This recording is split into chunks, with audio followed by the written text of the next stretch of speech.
to boot. That's okay. I briefly touched on Janice's blog, which is a great source for anyone that might consider solo travel, just to take a look at it, to get an idea as to what's out there. There's just tons of information. It's wonderful. And she gives a great example of one of her coach tours that she did. And there are a lot of, she did this one with a company called Just You, which is brought to you by Gap Adventures, Save People. And yes. One of their hallmarks is you get your own accommodations at all times, but you're traveling with a whole group of people. So you're never traveling solo, and it's organized. So you don't have to wonder what you're going to see next. You know everything that's going to be taken in. It's just amazing. And aside from doing something like that is organized, I started to mention that one of my favorite things to do is volunteer. And I volunteer in Spain, and this program also runs out of Germany. And what happened is I heard about this volunteering at an English immersion program in Spain, but I couldn't find anyone that had done it. So this is long ago. I went on to TripAdvisor, and you can see from this website that they show you venues and calendar. So I looked up all these venues, and I went on to TripAdvisor, and I went through all the reviews. I did a word search for the word DeVerbo to see who was there on behalf of this program. And I wrote to these people, complete strangers, on TripAdvisor. And I said, I'm not asking you about the hotel. I want to know about the program. What do you think? And everyone that wrote back to me said, 100% do it. So I've never been to Spain on my own before. I've been to Spain, but never on my own. I bought a ticket. I got accommodation for a week following my time in Spain. I went. I had the most fabulous time. I met so many wonderful people that I stay in touch with to this day. The week following, I had my little flat right in the heart of Madrid. I was out every single night. I was either meeting up with people that were from Madrid or expats that were living in Madrid. And by day, I was exploring the city and the surrounding areas. By night, I was being shown the town. It was amazing. And I've done this several times. I love this program. Anyone that wants to give it a try, doing something solo, all you have to do is find your way to Madrid and you take it from there. And here at their venues and calendar, some of the properties are just stunning. Like this is the Donna Teresa in the little town. And I stayed 20 minutes walking distance outside of the little village at this place. Loved it. It's absolutely beautiful. It's setting the rolling hills. There's so many beautiful venues. You're staying there. They treat you well. You get your own accommodations. If anything, they feed you a little too much. There's never an empty wine bottle on the table at lunch and dinner. So it's just absolutely amazing. And of course, this is the program where I was supposed to have been there this past October in Germany. I was going to participate in that one. However, my father took a tumble and I had to cancel at the last moment. So anyone that wants any information about this program, I've done it several times. I love it. I can give anyone my feedback on it, and I just say, go ahead and do it. Another thing I would suggest is I wanted to go to Paris, but I just didn't want to hang out in Paris. So I decided that is where I would do my TEFL program, Teach English as a Foreign Language, get my certification. And let me jump back to this program here. You do not have to have a teaching certificate. What they're looking for is to practice their conversational skills. A lot of the people that come to the program are professionals. They're very strong in reading and writing English. They have very little opportunity to converse. And that's what they're working on, because in this day and age of video conferencing, they're having to come up with English on a dime. and it's stressful. It's a foreign language for them. And so that's why you're there. You're there to help them gain confidence in their English skills. It's strictly English immersion for them. And it's just a wonderful program. So you have no need to know the other language at all? Absolutely. There is, like, when you're in Spain, no Spanish is to be spoken at all. Even the staff that serve us, they've been specifically hired because they can speak English. So what happens, the first day you're getting adjusted, and then there's a menu on the wall, and you select what you want for lunch and dinner, because that way they know how much of what to prepare. So there's an appetizer and there's a main.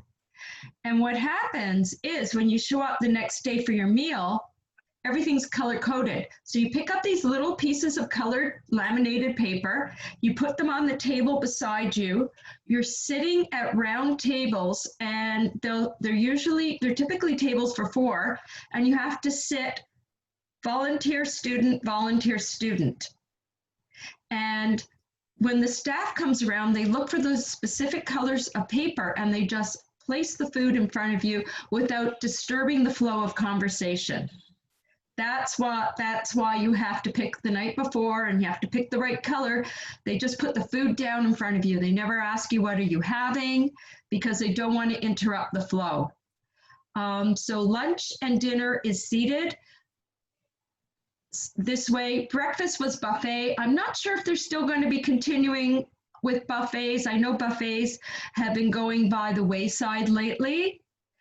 This program is still running. However, there are a lot of Brit expats in Spain. So right now they're running the program with many of the Brits that are currently in Spain. Prior years, pre-COVID, they were welcoming anyone who has a strong background in English. And they really do like the Midwest accent, a lot of people, because they find that very easy to understand. So not to say that they don't want to hear from people with other accents outside of North America, but they really have an easier time. It's easier on the ear to pick up what we're saying. And so they do enjoy that.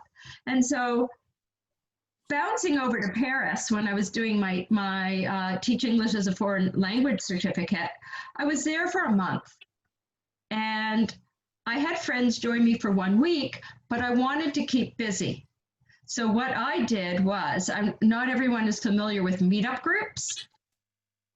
I joined Meetup, and I'm still getting emails on this one particular group. I joined 4 different meetup groups while I was in Paris, and I was kept busy. Every day something would come into my box telling me, we've got this going on, that going on. I particularly liked this particular group because a lot of Parisian people in it. So they were more locals.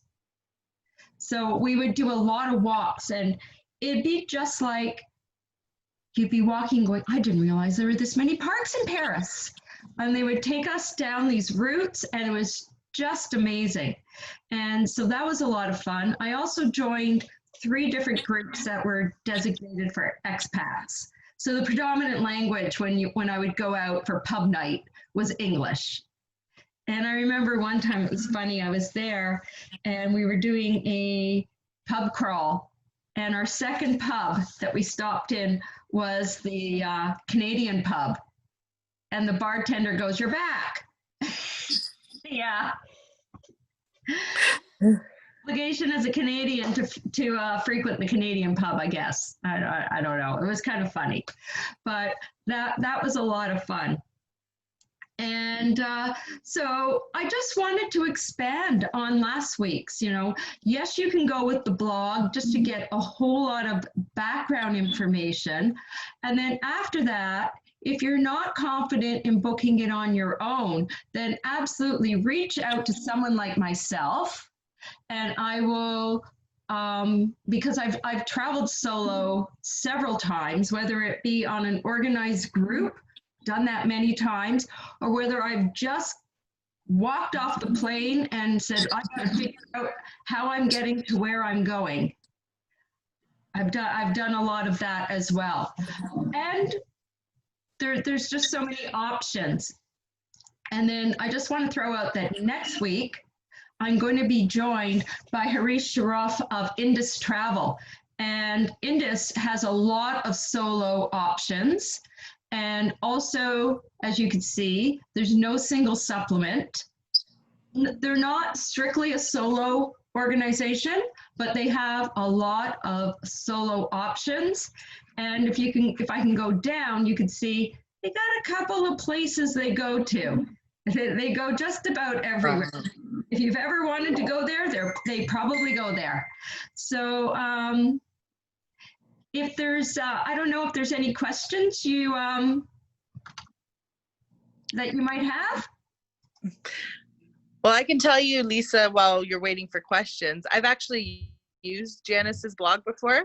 When I was in Spain, I was looking for a cooking class to do, and I knew I had read it on her blog before. So I found the post that one of her writers wrote, and I found the place, and I went there and had the most absolutely amazing time with the most delicious food of my trip, I'll be honest with you, with unlimited wine. It was just fabulous. And I also got the tips that they have a lot of free walking tours given by people who study the history there, and it tells you where to find them and describes what they look like, so it's very easy to navigate. And you can take different kinds of tours, like of the Gothic quarter, you can do like the architecture tour, all these things, and it's all free. You just give a tip at the end, which is great. So that's always I do agree, that's a great resource. So Yes. I've personally found that the free walking tours have been some of the best tours I've ever had, because these people are working for tips. Yes. And so they're working hard on your behalf. And I always try and do tours when I'm on the ground in that location, because I want to see it from their point of view. Yeah, I agree. It's like when I'm in Lisbon, I asked the fellow driving, the bus driver, where would you eat? If you had to stop right now and pick up lunch, where would you go get lunch? And he'll point out spots, and that's where I go. Yeah, I agree. I always ask the taxi drivers, don't tell me where the tourists go. Go where you go. Tell me where you go with your family. I want to know where you go with your family. Absolutely.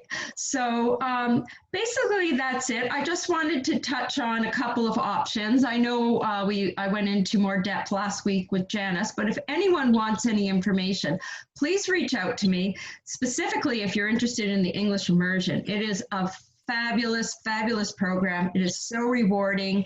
I've done it several times, and I just highly recommend it. It's just wonderful. And I think we were having a little bit of a Facebook issue. I don't think it actually did go live. It kept on saying preparing. So if not, I'm going to share this on Facebook after the fact. And I just want to thank you so much for joining me, Helen. Yay, I'm so glad to be here. That was a lot of information. You've really given me some ideas for myself as well. Like, I never thought about going somewhere just for conversational English and then get to experience that country in such a different way. So I think that's wonderful. Yeah, I mean, I mentioned it before, but they feed you well, you have private, comfortable accommodations, you're in beautiful settings, you're dealing with people that are most grateful that you're there. Because for a lot of them, their career is on the line. There are people coming up that have very strong English skills, and they're competing against them. So they want to be as proficient as they can. So there's a lot on the line for these people that are participating in these English immersion programs. And I just found it was extremely rewarding. Excellent. That's it. So thank you once again. And everyone have a wonderful 4th of July. And that'll be it for this week. Join me next week when I'll be speaking with the rep from Indus Travel, and we're going to be talking about one of my favorite locations, and which was the Holy Land. Yeah. I was one of the very few people that had opportunity to travel this year. I only know a handful of people that had that opportunity, and I'm most grateful that I did. And I did a tour of Israel.